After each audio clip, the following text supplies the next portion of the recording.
আপনি কি জানেন ক্যালিফোর্নিয়ার ভয়াবহ দাবানল শুধু একটি প্রাকৃতিক দুর্যোগ নয়, বরং বাইবেলের ভবিষ্যৎবাণীর একটি চিহ্ন হতে পারে। শেষ সময় কি সত্যি আমাদের দরজায় কড়া নাড়ছে? যদি আপনি ভাবছেন এই ঘটনা কি শুধুমাত্র কাকতালীয়, তাহলে বাইবেলের গভীর বার্তা আপনার পুরো ধারণা বদলে দিতে পারে। এই আগুন কি আমাদের জন্য ঈশ্বরের একটি সতর্কবার্তা? উত্তর জানার জন্য এক মুহূর্ত মিস করবেন না, কারণ আজকের ভিডিওতে এমন কিছু সত্য প্রকাশ পাবে যা আপনার বিশ্বাস এবং ভবিষ্যৎ জীবনকে পাল্টে দিতে পারে।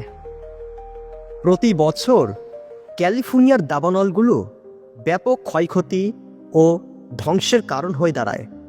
তবে 2025 সালের জানুয়ারিতে লস অ্যাঞ্জেলেসে সংঘটিত দাবানলটি শহরটির ইতিহাসে সবচেয়ে ভয়াবহ হিসাবে বিবেচিত হয়েছে। এই আগুনগুলো কি শুধুই প্রাকৃতিক দুর্যোগের চিহ্ন নয়, বরং বাইবেলেও এই আগুনের ভয়াবহতা সম্পর্কে সতর্কতা প্রদান করেছে। আসুন জানি, এক, ক্যালিফোর্নিয়ার আগুন কি কাকতালীয়? যদিও এই প্রাকৃতিক বিপর্যয়গুলো আকস্মিক বা কাকতালীয় মনে হয়, যা কোনো যুক্তি বা কারণ ছাড়াই ঘটে বলে মনে হয়, কিন্তু বাইবেলের দৃষ্টিতে আত্মিকভাবে এর উত্তর ভিন্ন হতে পারে। আমোস 3 অধ্যায় তার 6 পদে বলা হয়েছে, সদাপ্রভু না ঘটালে কি শহরে বিপদ আসে? এই পদ থেকে বোঝা যায় ঈশ্বর যেহেতু এই জগতের সৃষ্টিকর্তা, এই জন্য একমাত্র তিনিই পারেন ধ্বংস করতে, আবার তিনিই পারেন গঠন করতে। 2, ঈশ্বরের বিচার। অগ্নিকাণ্ডগুলি যখন ধ্বংসাত্মক হয়, তখন তা মানুষের পাপ, অবিশ্বাস এবং ঈশ্বরের প্রতি অবাধ্যতার ফলে হতে পারে। বাইবেল থেকে জানা যায় যে যখন কোনো জাতি বা শহর পাপের মধ্যে ডুবে যায়, তখন ঈশ্বর তার শাস্তি দিয়ে থাকেন। যেমন সদম ও গমোরা ঈশ্বরের দৃষ্টিতে মন্দ কাজ করেছিল, তার ফলে ঈশ্বর আগুনের গন্ধক বর্ষণ করেছিলেন এবং তাদের পাপময় শহর ধ্বংস করেছিলেন। দেখুন আদিপুস্তক 19 অধ্যায় তার 24 পদ। তাই হতে পারে ক্যালিফোর্নিয়ার আগুনের ঘটনা ঈশ্বরের পক্ষ থেকে একটি সতর্কতা। জিএসকেল 22 অধ্যায় তার 31 পদে বলা হয়েছে, কাজেই আমার ক্রোধ আমি তাদের উপর ঢেলে দেব এবং তাদের আচার ব্যবহারের ফল তাদের মাথার উপর নামিয়ে দিয়ে আমার জ্বলন্ত ক্রোধে আমি তাদের পুড়িয়ে ফেলব। আমি প্রভু সদাপ্রভু এই কথা বলছি। বন্ধুরা, ক্যালিফোর্নিয়ার আগুন কি আমাদের জীবন পরিবর্তনে আহ্বান জানাচ্ছে? এটি কি ঈশ্বরের পরোক্ষ বিচার যা আমাদের দৃষ্টিভঙ্গি বদলাতে উৎসাহিত করছে? 3, পুনর্গঠনের সুযোগ। ক্যালিফোর্নিয়ার দাবানল যতই ভয়ঙ্কর হোক, এটি নতুনভাবে নিজেকে পরিবর্তন করার সুযোগ এনে দেয়।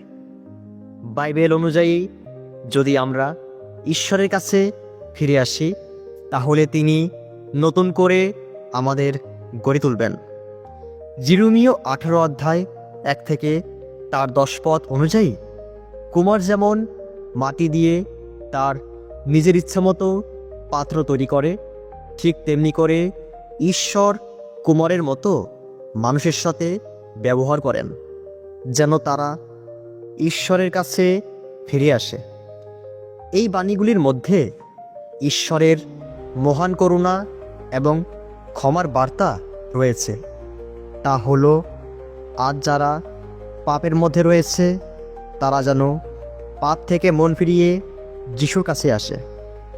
4, শেষ সময়ের চিহ্ন।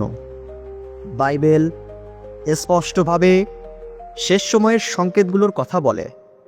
যীশুখ্রিস্ট তার শিষ্যদের কাছে বলেন যে শেষ সময়ের আগে পৃথিবীতে যুদ্ধ, দুর্ভিক্ষ, প্রাকৃতিক দুর্যোগ এবং বিপর্যয় ঘটবে। দেখুন মথি 24 অধ্যায় তার 7 পদে।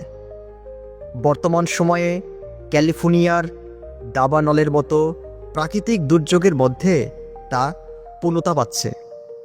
আপনি কি কখনো ভেবেছেন যে এগুলো কি শুধুই এলোমেলো ঘটনা, নাকি বাইবেলের ভবিষ্যৎবাণী অনুযায়ী ঘটছে?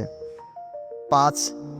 ক্যালিফোর্নিয়ার আগুন এবং বাইবেলের ভবিষ্যৎবাণী। তবে এই সব কিছু আমাদের জন্য কি বার্তা দেয়? ক্যালিফোর্নিয়ার দাবানল আমাদের জানাচ্ছে যে পৃথিবী আর স্থিতিশীল নয়। বাইবেল অনুসারে এই পৃথিবী এখন সমস্ত দুর্যোগের সম্মুখীন হচ্ছে, কিন্তু এর সাথে সাথে ঈশ্বর আমাদের জানাচ্ছেন যে তার কাছে ফিরে আসা এবং তার পথে চলা আমাদের জীবনের জন্য শান্তি এবং নিরাপত্তা এনে দেবে। এখন আমরা কি করতে পারি? 1. আত্মসমর্পণ। যদি আপনার জীবনযাপন পাপের মধ্যে হয়, তাহলে পাপ থেকে মুক্তির জন্য যিশুর মাধ্যমে ঈশ্বরের কাছে ফিরে আসুন। 2. প্রার্থনা।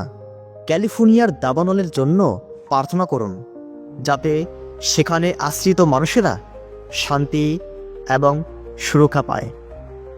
3. ঈশ্বরের দয়ার উপরে বিশ্বাস রাখুন। যখন আমরা বিপদে থাকি, তখন ঈশ্বর আমাদের আশ্রয় হতে পারেন। তার দয়া এবং ক্ষমা আমাদের জীবনকে রক্ষা করতে পারে। আপনি কি কখনো ভেবেছেন যে এগুলো কি শুধু এলোমেলো ঘটনা, নাকি বাইবেলের ভবিষ্যৎবাণী অনুযায়ী করছে? বন্ধু, আপনি কি সম্পূর্ণভাবে ঈশ্বরের জন্য নিজেকে প্রস্তুত করেছেন? উত্তর যদি না হয়, তবে আজই ঈশ্বরের কাছে ফিরে আসুন, যিশুকে গ্রহণ করুন। তাহলে আজ আপনার জীবন পুরোপুরিভাবে পাল্টে যাবে। যদি এই বার্তাটি আপনার হৃদয় স্পর্শ করে, তবে এই ভিডিওটি শেয়ার করুন, কমেন্টে আপনার মতামত জানান এবং আমাদের চ্যানেলটি সাবস্ক্রাইব করতে ভুলবেন না। ঈশ্বর আপনাকে আশীর্বাদ করুন। জয় যিশু।